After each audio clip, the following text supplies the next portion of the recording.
Então, agora sim, né?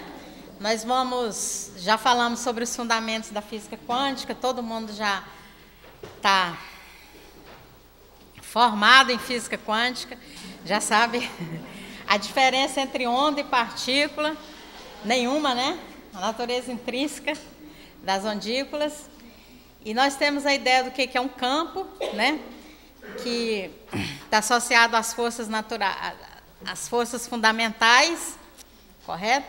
E que o grande sonho dos grandes físicos é unificar todos esses campos numa descrição única, correto? E agora, então, nós vamos para essa segunda parte, onde nós vamos falar do fluido cósmico, segundo Allan Kardec, no Livro dos Espíritos, e como que a gente relaciona isso com a teoria do campo unificado, dos 4 campos, né? Pelo menos aqui da Terra. Então, a física quântica é uma teoria para descrever ondas de matéria. As ondículas têm natureza dual, pode se comportar como onda quanto partícula, e isso vale tanto para a luz quanto para a matéria. E a consequência dessa dualidade são as incertezas. Então, incerteza não significa nunca que você vai fazer um experimento extremamente sofisticado, melhorar muito e acabar com as incertezas. Tipo assim, medir ao mesmo tempo posição e velocidade, porque isso não tem a ver com tecnologia, mas é uma pura consequência da dualidade.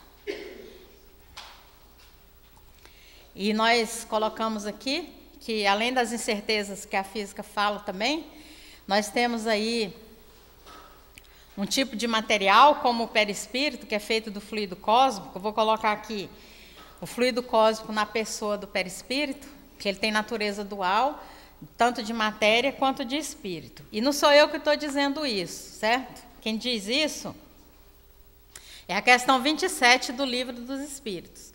Allan Kardec pergunta, então, há 2 elementos gerais no universo, a matéria e o espírito? Sim, matéria e espírito, 2 elementos gerais. E, acima de tudo, Deus, o Criador, o Pai de todas as coisas. Deus, espírito e matéria constituem o princípio de tudo que existe, a trindade universal.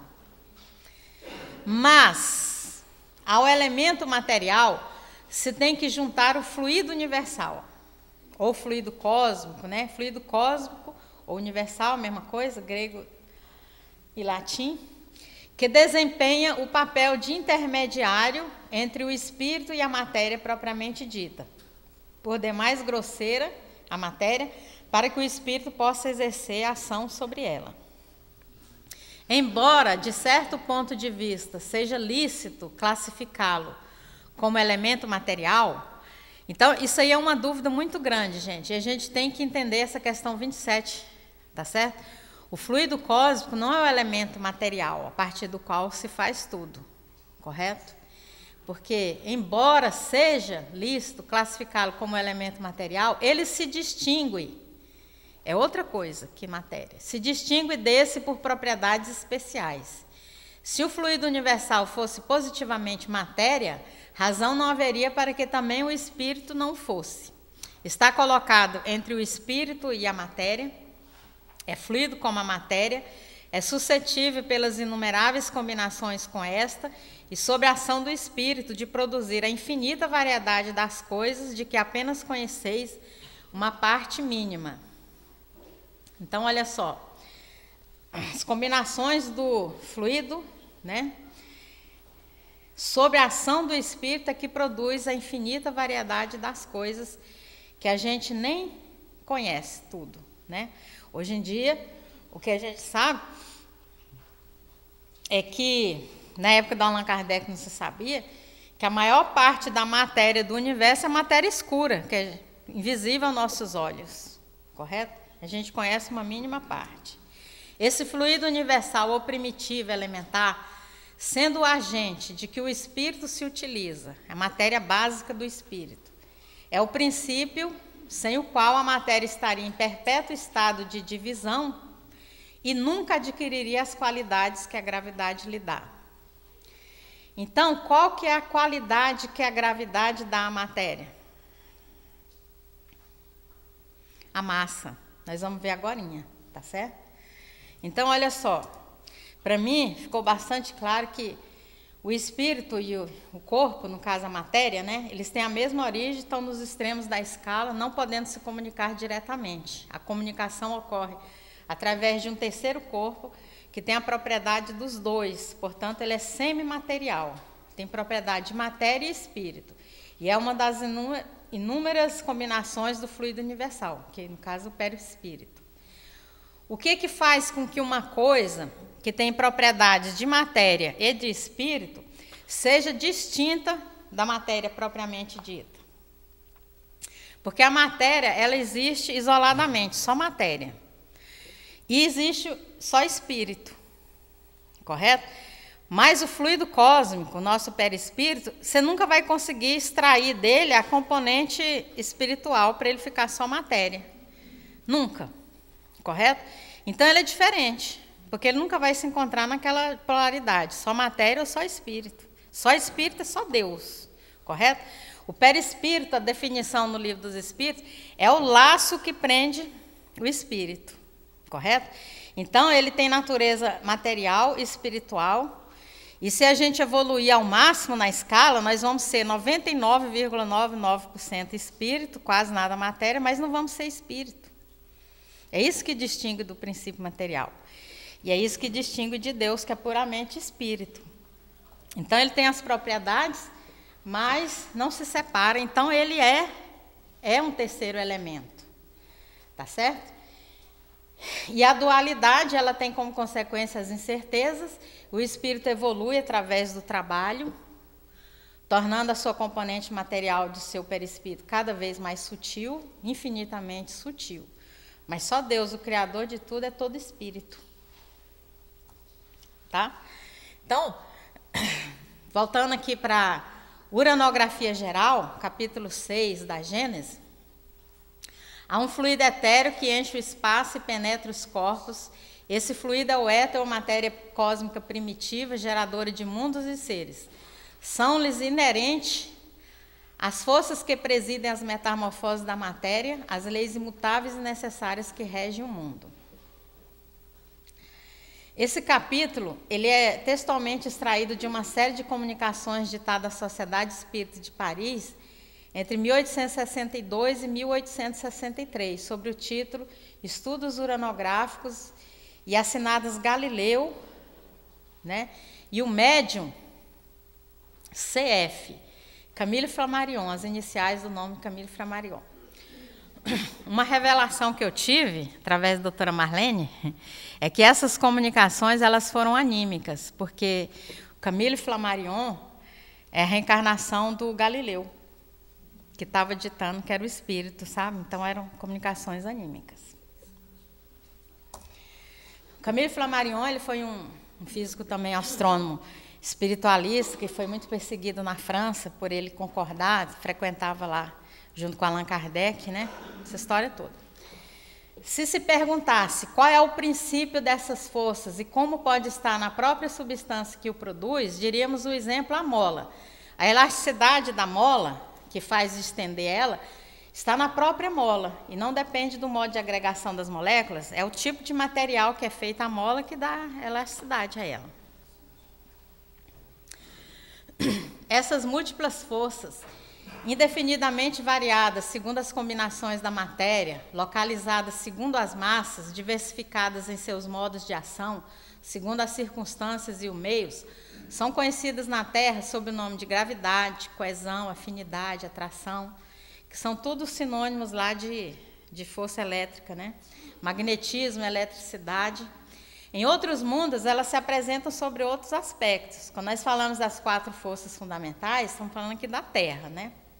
Revelam outros caracteres desconhecidos na Terra. Assim como só há uma substância simples, primitiva, geradora de todos os corpos, o princípio material, ele é formado de átomos, que é uma palavra grega que significa adivisível. Embora esse átomo não seja o átomo de Bohr, que ele é muito divisível, tem elétrons, prótons, gluons, quarks, mas o verdadeiro átomo, correto? Ele é o formador de toda a matéria. Então, existe, né, uma substância simples, primitiva, geradora de todos os corpos, que é o verdadeiro átomo dos gregos lá, mas diversificada em suas combinações. Também essas forças dependem de uma lei universal diversificada em seus efeitos.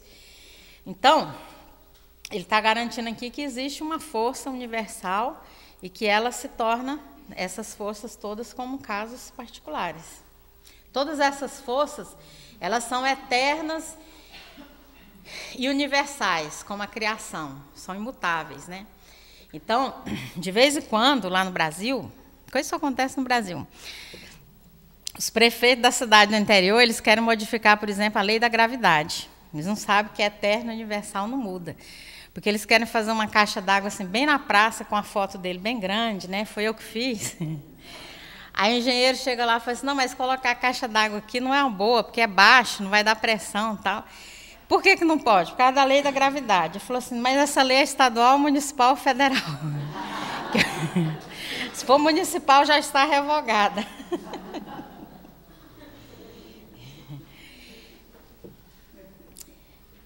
E essas forças são inerentes ao fluido cósmicos. Elas atuam necessariamente em tudo, em toda parte, modificando suas ações pela simultaneidade ou pela sucessividade, predominando aqui, apagando-se ali, por gente ativa em certos pontos. Então, por exemplo, quando a gente está lá no sistema solar, o que predomina, força gravitacional, correto? Então, a força elétrica ali se apaga, a quantidade de carga positiva é igual negativa, não tem carga. A carga total é zero. Entendeu? Casos particulares, quando você está olhando o átomo, está prevalecendo ali a força eletromagnética. Quando você vai para o núcleo, prevalece a força nuclear. Mas elas são manifestações de uma única e geral força. Mas, afinal, preparando, dirigindo, conservando e destruindo os mundos, seus diversos períodos de vida. Então, a lei de destruição também é uma das leis de Deus, né? Destrói para reconstruir melhor. Governando os maravilhosos trabalhos da natureza, onde quer que eles se executem, assegurando para sempre o eterno esplendor da criação. Tudo isso aí está lá na Gênesis, na uranografia. Então, nós já vimos, né? São 4 forças. Aqui na Terra, pelo menos, a gente ensina que são as forças fundamentais. Na década de 70, os físicos descobriram que existem laços muito estreitos entre 2 dessas 4 forças fundamentais, a força fraca e a força eletromagnética. Então, eles partiram para unificar essas 2. Você pode unificar as 4, unificando 2, depois unifica, né? Foi um grande passo. As 2 forças podem ser descritas dentro da mesma teoria, o que constitui a base do que nós chamamos de modelo padrão na física das partículas. Essa unificação implica, né, que a eletricidade, magnetismo, que é a força eletromagnética, luz e alguns tipos de radioatividade, que é a força fraca, responsável pelos decaimentos, são todas as manifestações de uma única força subjacente, chamado, sem surpresa, de força eletrofraca. Então, eles formularam uma teoria para unificar, então, essas 2 forças. Mas, para que essa unificação funcionasse matematicamente, ele exigia que as partículas de força de transporte são as partículas fundamentais de cada campo, né? Por exemplo, campo eletromagnético, a partícula fundamental ali é o fóton. No campo gravitacional é o gravito, tá? A partícula fundamental. Não possuísse nenhuma massa, mas os experimentos já indicavam que não era verdade, que as partículas, né, têm massa. Então, os físicos Peter Higgins, Robert Brout e François Englert vieram com uma solução para esse dilema. Eles fizeram uma teoria. Eles sugeriram que todas as partículas não tinham nenhuma massa logo após o Big Bang. Quando toda a massa do universo se concentrou no ponto, teve uma grande explosão, elas não tinham nenhuma massa. Com o resfriamento do universo, a temperatura caiu abaixo de um certo valor crítico e um campo de força, os campos são invisíveis. Alguém enxerga o campo gravitacional? Está vendo ele aqui? Não, mas se eu soltar aqui, cai. Correto? Porque ele é dirigido para baixo. Os campos não precisam ser não são visíveis, e já ficou muito fora de moda dizer que só acredito no que vejo, né? Que o essencial é invisível aos olhos. Com o do universo, a temperatura caiu abaixo de um valor crítico e um campo de força invisível, chamado campo de Higgs, em homenagem a ele, foi formado. E a partícula fundamental desse campo de Higgs, né, que seria a unificação de dois campos, seria o bóson de Higgs. Então, quando você tem só o campo eletromagnético, a partícula fundamental é o fóton, correto? E aí, essa partícula associada, o campo, né, é o campo de Higgs, e a partícula chama bóson de Higgs, que é a partícula mediadora da interação. Então, o pessoal partiu para verificar, detectar no laboratório, super sofisticado, o bóson de Higgs. Num aparelho desse, muita gente às vezes fala assim, gente, mas o que minha vida tem a ver com o bóson de Higgs? É muito dinheiro gasto e tal. Mas o que surge de subproduto numa experiência dessa é uma coisa assim extraordinária. A internet surgiu daí, apesar de que os americanos querem autoria, mas como que são vários países trabalhando ao mesmo tempo, precisa juntar os dados, mandar para cada um, né, fazer uma parte. Como que essa comunicação é feita? A internet super rápida é um subproduto de um projeto como esse daí. Eles construíram, então, esse acelerador de partículas na forma de um anel de 27 quilômetros de circunferência, que permite acelerar prótons à velocidade próxima da luz. Quanto mais rápido esses prótons viajam no acelerador, mais energia eles contêm. A energia, né, depende da velocidade. Então, esses prótons viajam em dois feixes pelo acelerador para se encontrar. Sai um feixe daqui, outro daqui, eles se encontram aqui para o choque dar o máximo. Imagina dois se encontrando com a velocidade próxima da luz, né? São forçados a colidir em determinado ponto do anel, onde está esparramado vários detectores, toda a tecnologia do mundo está aí. Ao se colidir esses prótons, essa energia se converte em novas partículas. Foi convertido totalmente ali massa em energia, né? Um monte de partículas, e entre elas o bóson de Higgs. Então, o objetivo era fazer esse choque aí para ver se eles determinavam o bóson de Higgs. O campo prevalece em todo o cosmos. As partículas que interagem com ele são dadas uma massa via o bóson de Higgs. Essa ideia forneceu uma solução satisfatória e bem munidos de teorias estabelecidas e fenômenos. Então, 4 de julho foi detectado pela primeira vez, né, o bóson de Higgs foi anunciado, e aí eles ganharam o prêmio Nobel no ano seguinte. Então, por exemplo, com o choque criou-se um campo, e as partículas que não tinham massa, quando elas atravessam esse campo, elas adquirem a massa. Propriedade de massa, você entendeu? Massa não é resistência à inércia? Vamos supor-se um exemplo. Roberto Lúcio, né, que é muito famoso, tem um hospital, está todo mundo ali. O sonho dele é me internar lá. Ele vai passando aqui, aí um chama, outro chama. Aí a resistência dele, ele tem uma inércia muito grande, ele não consegue chegar lá no café, você entendeu? Se a gente pode pensar em massa como sendo assim, resistência à inércia. A outra pessoa que dá uma palestra significante, ninguém chama, ela passa reto, já está lá enchendo o buchinho.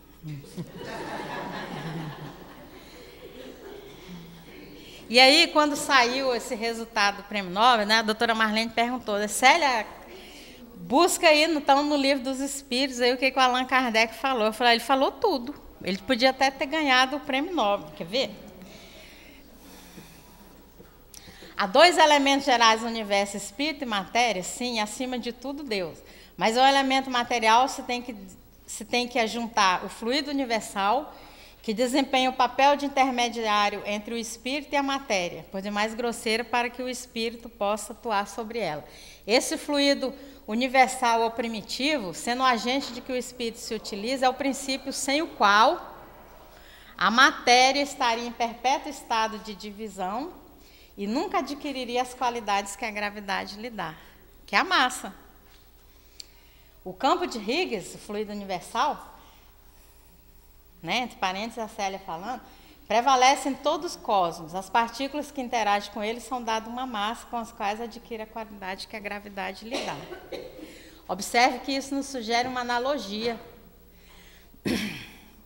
Então a gente tem que ser muito político, não pode dizer que é, até porque mecânica quântica não é determinística, é probabilística, né? Então a gente fala assim, sugere uma analogia, não estou dizendo que é, mas eu tenho certeza que é. O fluido universal e o campo de força invisível chamado campo de Higgs, o qual dá massa às partículas que interagem com ele. Correto? O que a teoria previu é o que está escrito lá na questão 27. Simples assim. Então, raios, ondas, campos e mentes, a grande unificação, fluido cósmico, austo criador, né? Allan Kardec previu o bóson de Higgs. Então, existe sim uma força geral, né? Não é essa eletrofraca ainda, mas a natureza já deu evidências da possibilidade de unificação. Então, agora mais gente acredita e vai trabalhar, né? Na unificação das quatro. O seu campo associado, no caso das duas, né? É o fluido cósmico, mas eu acredito o seguinte, como o fluido cósmico ele é toda a variedade que existe de campos, então ele pode se tornar uma variedade, aquela que da unificação das duas, mas quando unificar as quatro, vai existir outro campo que também continua sendo fluido cósmico, porque o fluido cósmico é o tudo que é nada.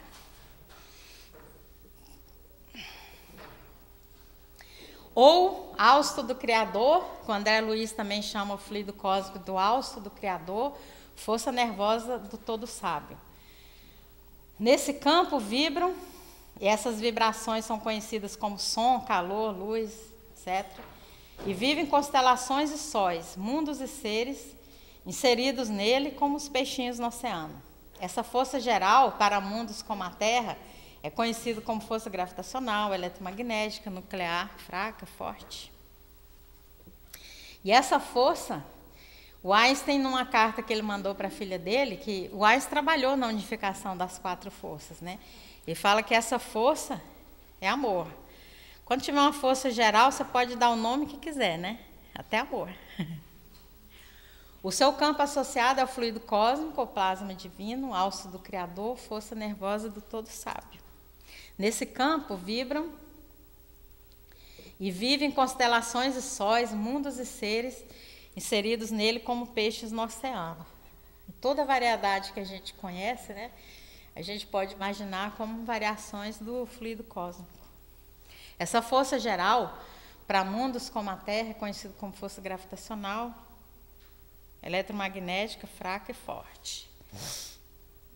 E a gente não pode esquecer que a Terra nossa, tão bonita, né, ela é muito pequenininha. Até que quando você coloca ela perto de alguns planetas, ela ainda fica imponente, né? Continua sendo azul. Mas quando você coloca perto de outros planetas, ela some. Terra, cadê você? Aqui virou uma poeira. O Sol é que é grande, né? Nossa, mas o Sol, vou te contar. Cadê o Sol? A própria Via Láctea, uma galáxia espiral do qual o Sistema Solar faz parte, vista da Terra, parece como uma faixa brilhante difusa que circunda toda a esfera. Então, aquele pontinho lá é toda a Via Láctea. Então, o universo é infinito, né, gente? Para a gente imaginar que a gente sabe ou entende alguma coisa. No livro Evolução em Dois Mundos, o André Luiz fala muito sobre o fluido cósmico, o plasma divino, né? E aí ele coloca para a gente que o seguinte, o próprio espectro de luz, né, que a luz visível é só uma pequena faixa, que nós vamos do infravermelho até ultravioleta, o verdadeiro espectro de luz, né, do ponto de vista da espiritualidade, ele vai aquém do infravermelho e além do ultravioleta. E a nossa pequena tabela de Mendeleev, existe mais elementos químicos que vai aquém do hidrogênio e muito além do urânio. E a gente só conhece essa tabela periódica aí, mas existe muito mais coisas invisíveis aos nossos olhos e aos nossos conhecimentos do que imagina a nossa vã filosofia. E o André Luiz, ele coloca lá no livro Evolução em Dois Mundos, que sobre cocriação em plano maior e menor, que o elemento, nós somos todos cocriadores, né? E o elemento básico, a nossa massa, é o fluido cósmico, certo? Cocriação em plano menor, nessa substância original, o fluido cósmico, ao influxo do próprio Senhor Supremo, operam as inteligências divinas a ele agregadas, em processos de comunhão indescritíveis. Os grandes devas da teologia hindu, os arcanjos da interpretação de variados templos religiosos, extraindo desse hálito espiritual os celeiros da energia com que constrói os sistemas da imensidade, em serviço de cocriação em plano maior, de conformidade com os desígnios do Todo Misericordioso, que faz deles agentes orientadores da criação. Eles constroem, a partir do fluido cósmico, essas cidades espirituais que a gente tem conhecimento, igual ao nosso lar, os planetas, os mundos, tá? Tudo com estudo, né? Que lá no plano espiritual também a ciência é antecipada a nossa aqui. Mas em análogo alicerce, as inteligências humanas que ombreia conosco utilizam o mesmo fluido cósmico em permanente circulação no universo para cocriação em plano menor. O que é essa cocriação em plano menor? Assimilando os corpúsculos da matéria com a energia espiritual que lhe é própria, formam assim o veículo físio-psicossomático em que se exprime, ou cunhando as civilizações que abrangem no mundo a humanidade encarnada e a desencarnada. Nós temos a capacidade de manipular o fluido cósmico e formar coisas, né? Na Gênesis, no capítulo 11, ele fala que quando o espírito tem que encarnar na Terra, no corpo humano, logicamente, na Terra a gente encarna no corpo humano, né? Em vias de formação, um laço fluídico liga ao germe que o atrai por uma força irresistível, sob a influência do princípio vito-material do germe, o perispírito, que se une molécula a molécula ao corpo em formação. Então, esse desenho que eu fiz aí é uma ilustração de como seria a encarnação do sistema mais simples que nós conhecemos na Terra. Vamos lá para a tabela periódica, vamos no átomo. Entre todos os átomos, o mais simples que existe na natureza, que é o aqui, né, no nosso mundo, o hidrogênio. Então, olha só. No átomo de hidrogênio, nós temos o núcleo, onde fica lá o próton, e o elétron gira em torno. Nós sabemos da física que o elétron, ele é onda, partícula, mas ele também é uma carga elétrica. E se ele está girando, ele é uma carga elétrica acelerada, correto? E uma carga elétrica em movimento é o quê? É uma corrente elétrica. Carga elétrica em movimento é uma corrente elétrica. Então, toda a origem de campo magnético que existe na Terra, a origem é corrente elétrica. Uma corrente elétrica gera um campo magnético. Então, esse elétron girando aqui, ele cria um campo magnético perpendicular ao plano da órbita dele. Agora, imagina, como nós temos dois princípios distintos no universo, que é o princípio material e o princípio espiritual, e tudo que nós temos aqui na Terra é cópia do mundo espiritual, muitas cópias, né? Nós somos cópia do perispírito, eles nos moldam, né? Existe um outro parque que é espiritual, tudo. Então, vai existir o átomo espiritual, né? Que o Hernani Guimarães chamou de psiátomo. Então, vamos dizer assim, né? O nosso perispírito, se ele é formado de átomos, ele é psiátomos. E o eletrão espiritual, ele chamou de bio. Então, o eletrão espiritual girando em torno do psiátomo, ele vai gerar também um campo biomagnético, por isso que ele deu o nome de bio. Um dos trabalhos dele, é um engenheiro, né, brasileiro, ele tentou medir esses campos mórficos, sabe, gerado pela parte espiritual. Ele também vai gerar um campo biomagnético. Então, olha só, a encarnação de um átomo. Um campo magnético no átomo físico, um campo magnético aqui no átomo espiritual. O que acontece quando você tem dois campos magnéticos? Então, ele está encarnado. O que significa desencarnar? Apagar esse campo, separar. Correto? Quando a gente morre de morte morrida, o campo acaba naturalmente, né? Quando sua energia acaba, você está desencarnado. E quando é morte matada, separa esse campo na força aí e fica muito complicado, né? Porque o espírito acaba levando uma energia danada para o plano espiritual. Então, a encarnação de um átomo. Correto? Campos, não tem nenhuma ligação entre os dois, basta ser campos. Correto? Dentro das mesmas bases, plasmam também os lugares entenebrecidos pela purgação infernal, gerados pelas mentes desequilibradas ou criminosas nos círculos inferiores e abismais, e que valem por aglutinações de duração breve, no microcosmo em que estagiam sobre o mesmo princípio de comando mental com que as inteligências maiores modelam as edificações macrocósmicas, que desafiam a passagem dos milênios. Então, veja bem, sabe que todo mundo já leu Nosso Lar, ouviu o filme? Quem já leu, ouviu, levanta a mão. Ó, estão falando com doutores aqui, hein? A colônia espiritual Nosso Lar, ela foi fundada por portugueses, não é isso? É um lugar que são os espíritos superiores, é o que o André Luiz chama de cocriação em plano maior. Eles plasmaram aquilo ali tudo, né? Então, você chega lá, tem paredes, tem leito, tem tudo. Mas pertinho do Nosso Lar, nos fundos, o que tem? Entre o Nosso Lar e a Terra. Umbral, dá até medo de falar, né? Umbral também é uma cidade espiritual. Então, isso aí é uma cocriação em plano menor. As mentes, né, desequilibradas, tal, elas criam essas regiões também. É uma cidade espiritual também, onde eles ficam lá um tempinho para queimar essas energias deletérias e tal, certo? E depois sai daí e vai para o Nosso Lar, que é mais bonitinho. Então, nós temos a capacidade, gente, a gente não sabe exatamente como ainda, 100%, mas a gente cria quando a gente pensa. O nosso pensamento ele tem uma força incrível.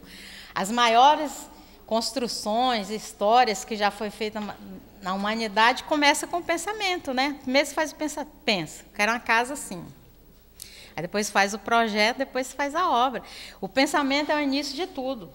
A gente vai construindo. Só que pensamentos fraquinhos, né? É uma matéria ectoplasma, o sol queima. Às vezes a pessoa pensa besteira e tal, e vem o sol, queima. Graças a Deus.